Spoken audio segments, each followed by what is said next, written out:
August மாதம் 13ஆம் நாள் வியாழக்கிழமை. பொதுக்காலம் வாரம் 19. வாழ்வின் வார்த்தைகள். இறை வார்த்தை உங்கள் வாழ்க்கை வழிகாட்டி. முதல் வாசகம். நாடு கடத்தப்படும் ஒருவர் போல் பொருள்களை தயார் செய்து வெளியேறு.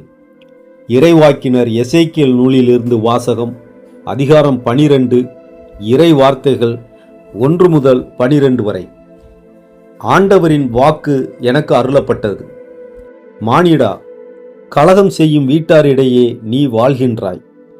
காண கண்கள் இருந்தும் அவர்கள் காண்பதில்லை, கேட்க செவிகள் இருந்தும் அவர்கள் கேட்பதில்லை, ஏனெனில் அவர்கள் கலகம் செய்யும் வீட்டார்.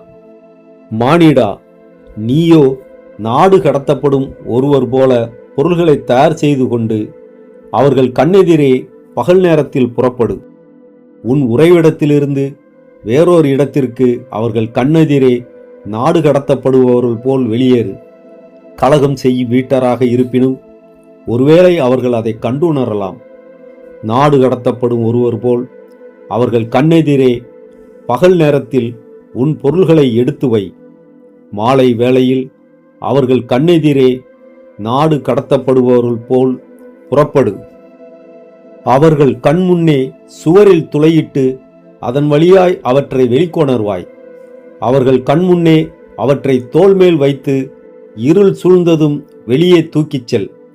நிலத்தை பார்க்காதபடி உன் முகத்தை மூடிக்கொள், ஏனெனில் இஸ்ரேல் வீட்டாருக்கு உன்னை ஓர் அடையாளமாக வைத்திருக்கிறேன். எனக்கு கட்டளையிட்டபடியே நான் செய்தேன். நாடு கடத்தப்படுகையில் கொண்டு போவது போல என் பொருள்களை பகல் வேளையில் வெளிக்கொணர்ந்தேன். மாலையில் என் கைகளால் சுவரில் துளையிட்டேன். இருள் சூழ்ந்ததும் அவற்றை தோளில் தூக்கிக் கொண்டு அவர்கள் கண்முன்னே வெளியேறினேன். காலையில் ஆண்டவரின் வாக்கு எனக்கு அருளப்பட்டது. மானிடா, கலகம் செய்யும் வீடாகிய இஸ்ரேல் வீட்டார் உன்னிடம் நீ செய்கிறது என்ன என்று கேட்கவில்லையா? நீ அவர்களுக்குச் சொல், எருசலேமில் இருக்கும் மக்கள் தலைவனையும் அவனுடன் இருக்கும் இஸ்ரேல் வீட்டார் அனைவரையும் குறித்து தலைவராகிய ஆண்டவர் இவ்வாறு கூறுகிறார். நீ சொல், உங்களுக்கு நான் ஒரு அடையாளமாயிருக்கிறேன். நான் செய்தது போல் அவர்களுக்கும் செய்யப்படும். அவர்கள் நாடு கடத்தப்பட்டோராயும் சிறைப்பட்டோராயும் செல்வர். அவர்களின் தலைவன் இருளில் தோளில் சுமையுடன் மதிலினூடே வெளியேறுவான். அவனை வெளிக்கொணர்வதற்காக மதிலை குடைவார்கள். கண்களால் நாட்டை பார்க்காதபடி அவன் தன் முகத்தை மூடிக்கொள்வான். ஆண்டவரின் அருள்வாக்கு. இறைவனுக்கு நன்றி. பதிலுரை பாடல். திருப்பாடல் 78. பல்லவி. இறைவனின் செயல்களை ஒருபோதும் மறவாதிருங்கள். ஆயினும் உன்னதரான கடவுளை அவர்கள் சோதித்தனர். அவருக்கு எதிராக கிளர்ந்தெழுந்தனர். அவர்தம் நியமங்களை கடைபிடிக்கவில்லை. தங்கள் மூதாதையர் போல் அவர்கள் வழி தவறினர். நம்பிக்கை துரோகம் செய்தனர். கோணிய வில்லென குறிமாறினர். பல்லவி. இறைவனின் செயல்களை ஒருபோதும் மறவாதிருங்கள். தம் தொழுகை மேடுகளால் அவருக்கு சினமூட்டினர். தம் வார்ப்பு சிலைகளால் அவருக்கு ஆத்திரமூட்டினர். கடவுள் இதை கண்டு சினம் கொண்டார். இஸ்ரேலை அவர் முழுமையாக புறக்கணித்தார். பல்லவி. இறைவனின் செயல்களை ஒருபோதும் மறவாதிருங்கள். தம் வலிமையை அடிமைத்தனத்திற்கு கையளித்தார். தம் மாட்சியை எதிரியிடம் ஒப்புவித்தார். தம் மக்களை வாளுக்கு கையளித்தார். தம் உரிமை சொத்தின் மீது கடும் சினம் கொண்டார். அவர்களுடைய இளைஞரை நெருப்பு விழுங்கியது. பல்லவி. இறைவனின் செயல்களை ஒருபோதும் மறவாதிருங்கள். நற்செய்திக்கு முன் வாழ்த்தொலி. அல்லேலுயா, அல்லேலுயா. உம் ஊழியன் மீது உமது முக ஒளி வீசச் செய்யும். உம் விதிமுறைகளை எனக்கு கற்பித்தருளும். அல்லேலுயா. நற்செய்தி வாசகம். 7 முறை மட்டுமல்ல, 70 தடவை 7 முறை என நான் உனக்குச் சொல்கிறேன். மத்தேயு எழுதிய தூய நற்செய்தியிலிருந்து வாசகம். அதிகாரம் 18 இறை வார்த்தைகள் 21 முதல் அதிகாரம் 19 இறை வார்த்தை 1 வரை. அக்காலத்தில் பேதுரு இயேசுவை அணுகி, ஆண்டவரே, என் சகோதர சகோதரிகளுள் ஒருவர் எனக்கு எதிராக பாவம் செய்து வந்தால் நான் எத்தனை முறை அவரை மன்னிக்க வேண்டும்? 7 முறை மட்டுமா எனக் கேட்டார். அதற்கு இயேசு அவரிடம் கூறியது, 7 முறை மட்டுமல்ல, 70 தடவை 7 முறை என நான் உனக்குச் சொல்கிறேன். விண்ணரசை பின்வரும் நிகழ்ச்சிக்கு ஒப்பிடலாம். ஓர் அரசர் தம் பணியாளரிடம் கணக்கு கேட்க விரும்பினார். அவர் கணக்கு பார்க்க தொடங்கிய பொழுது அவரிடம் 10,000 தாலந்து கடன்பட்ட ஒருவனை கொண்டு வந்தனர். அவன் பணத்தை திருப்பிக் கொடுக்க இயலாத நிலையில் இருந்தான். தலைவரோ அவனையும் அவன் மனைவி மக்களோடு அவனுக்குரிய உடைமைகள் யாவற்றையும் விற்று பணத்தை திருப்பி அடைக்க ஆணையிட்டார். உடனே அப்பணியால் அவர் காலில் விழுந்து பணிந்து, என்னை பொறுத்தருள்க, எல்லாவற்றையும் உமக்கு திருப்பி தந்து விடுகிறேன் என்றான். அப்பணியாளனின் தலைவர் பரிவு கொண்டு அவனை விடுவித்து அவனது கடன் முழுவதையும் தள்ளுபடி செய்தார். ஆனால் அப்பணியால் வெளியே சென்றதும் தன்னிடம் 100 தெனாரியம் கடன்பட்டிருந்த உடன் பணியாளர் ஒருவரை கண்டு, நீ பட்ட கடனை திருப்பித்தா என கூறி அவரை பிடித்து கழுத்தை நெரித்தான். உடனே அவனுடைய உடன் பணியாளர் காலில் விழுந்து, என்னை பொறுத்தருள்க, நான் திருப்பிக் கொடுத்து விடுகிறேன் என்று அவனை கெஞ்சி கேட்டார். ஆனால் அவன் அதற்கு இசையாது கடனை திருப்பி அடைக்கும் வரை அவரை சிறையில் அடைத்தான். அவருடைய உடன் பணியாளர்கள் நடந்ததைக் கண்டபோது மிகவும் வருந்தி தலைவரிடம் போய் நடந்தவற்றையெல்லாம் விளக்கி கூறினார்கள். அப்போது தலைவர் அவனை வரவழைத்து, பொல்லாதவனே, நீ என்னை வேண்டிக் கொண்டதால் அந்த கடன் முழுவதையும் உனக்கு தள்ளுபடி செய்தேன். நான் உனக்கு இரக்கம் காட்டியது போல நீயும் உன் உடன்பணியாளருக்கு இரக்கம் காட்டியிருக்க வேண்டும் அல்லவா என்று கேட்டார். அத்தலைவர் சினங்கொண்டவராய் அனைத்து கடனையும் அவன் அடைக்கும் வரை அவனை வதைப்போரிடம் ஒப்படைத்தார். உங்களுள் ஒவ்வொருவரும் தம் சகோதர சகோதரிகளை மனமாற மன்னிக்காவிட்டால் விண்ணுலகில் இருக்கும் என் தந்தையும் உங்களை மன்னிக்க மாட்டார். இயேசு இவ்வாறு உரையாற்றி முடித்த பின்பு கலிலேயாவை விட்டு அகன்று யோர்தானுக்கு அப்பாலுள்ள யூதேய பகுதிகளுக்குச் சென்றார். ஆண்டவரின் அருள்வாக்கு. கிறிஸ்துவுக்கு புகழ். ஜெபம். திருப்பாடல் 66 அடிப்படையில். எங்கள் இறைவா, வானமும் பூமியும் உமது மாட்சியால் நிறைந்துள்ளன. அனைத்துலகோரே, கடவுளை போற்றி ஆர்ப்பரியுங்கள் என்ற அழைப்பை ஏற்று நாங்கள் மகிழ்ச்சியோடு திருமுன் வருகிறோம். ஆண்டவரே, உம்முடைய செயல்கள் எவ்வளவு அஞ்சத்தக்கவை! நீர் மானிடரிடையே ஆற்றி வரும் விந்தையான காரியங்களுக்காக உமக்கு நன்றி. கடலை உலர்ந்த தரையாக மாற்றவும், ஆறுகளை மக்கள் நடந்து கடக்கவும் செய்யவும் வல்லமை கொண்ட உம் ஆற்றலை எண்ணி நாங்கள் வியக்கிறோம்.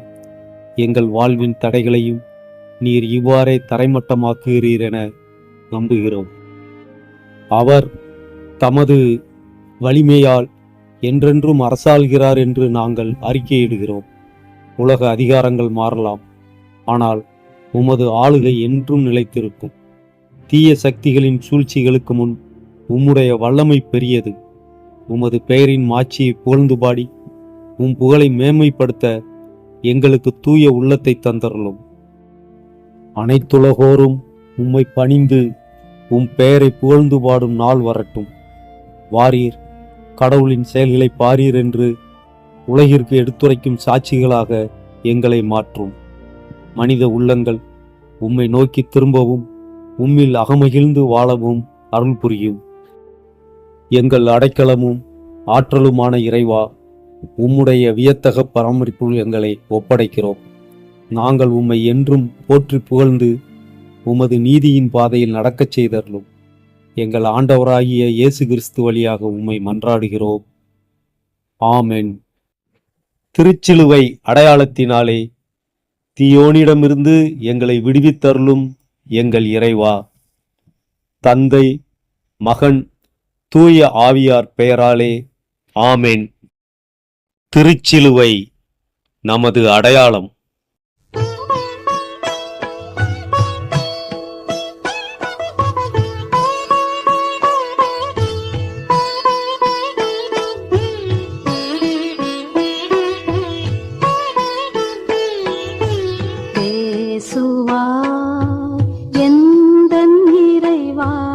அடிமை நானும் கேட்கின்றேனே. பேசுவாய் எந்தன் நிறைவா, அடிமை நானும் கேட்கின்றேனே.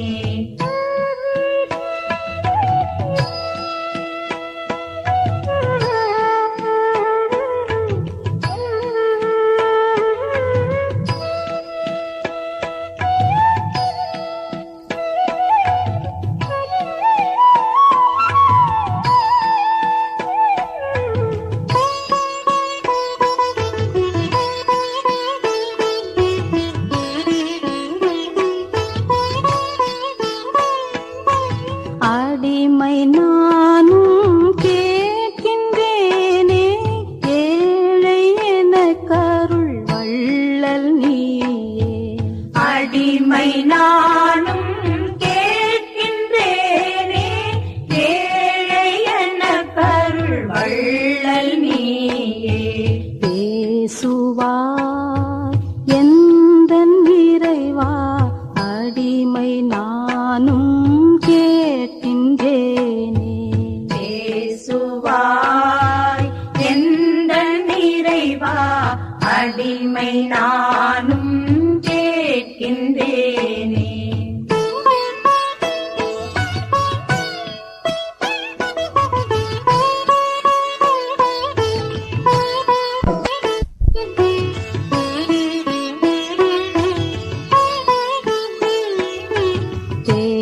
பேசுவாய் எந்தன் இறைவா, அடிமை நானும் கேட்கின்றேனே.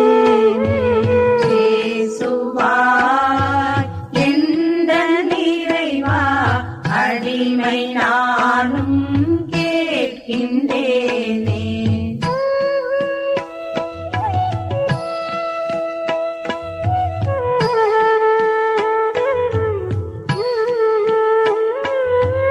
அடிமை நானும் கேட்கின்றேனே, ஏழை எனக்கருள் வள்ளல் நீயே. அடிமை நானும் கேட்கின்றேனே, ஏழை எனக்கருள் வள்ளல் நீயே. அடிமை நானும் கேட்கின்றேனே, ஏழை எனக்கருள் வள்ளல் நீயே.